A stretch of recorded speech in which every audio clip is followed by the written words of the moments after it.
இன்ஸ்டிடியூஷனை ஜெயிச்சு அவங்க கிட்ட இருந்து ப்ராஃபிட் பண்ணுறதுக்கு வரல. நல்லா புரிஞ்சுக்கோங்க. அவங்க என்ன பண்ணுறாங்களோ அதை அப்படியே காப்பி அடித்து நம்ம என்ன பண்ணிக்கலாம், நம்மளும் அதே செட்டப் பண்ணோம்னா we can also make profit. இப்போ எங்களோட ட்ரேடர் சாய்ஸ்ல பார்த்தீங்கன்னா இதுக்காக தான் இந்த கான்செப்டை வந்து கொண்டு வந்தோம். இந்தியாவிலையும் இதே மாதிரி ஒரு கான்செப்டை இப்போ யூபிஎஸ் அளவுக்கு இல்லை, இப்போ ஒரு சாக்ஸோ பேங்காக இருக்கட்டும், டாச் பேங்காக இருக்கட்டும், இவங்க அளவுக்கு இல்லைனாலும் ஒரு சின்ன நம்ம லெவலுக்கு என்ன பண்ண முடியுமோ இப்போ ட்ரேடிங் ஃப்ளோர்ஸ்ன்ற ஒரு கான்செப்டை கிரியேட் பண்ணோம். எப்படின்னா ஃபார் எக்ஸாம்பிள் சென்னை, கோயம்புத்தூர், மதுரை, பெங்களூர் இந்த மாதிரி எல்லா பிரான்ச்சஸ்லையும் ஒரு ட்ரேடிங் ஃப்ளோர் கான்செப்ட்ஸை கொண்டு வந்தோம். இதில் என்ன பண்ணுவாங்கன்னா ஸ்டூடெண்ட்ஸ் எல்லாம் ஒன்றா உட்காந்து தே வில் ட்ரேட். எல்லாரும் சேர்ந்து இப்போ ட்ரேட் பண்ணும்போது ஒருத்தருக்கு பை கிடைக்குதுன்னா இன்னொருத்தருக்கு அதை சொல்லும் போது எல்லாரும் சேர்ந்து அனலைஸ் பண்ணி they try to make profits. அப்போ இவங்க எல்லாத்துக்கும் ஒரு காமனான ஒரு விஷயம் என்னன்னு பார்த்தீங்கன்னா ப்ரைஸ் ஆக்ஷன்.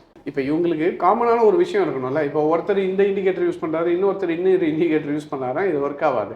ஏன்னா இவருக்கு வேறு பை காட்டணும், இவருக்கு செல்லு காட்டணும். அப்போ இவங்களுக்கு காமனான ஒரு விஷயம் தான் ப்ரைஸ் ஆக்ஷன் ட்ரேடிங்.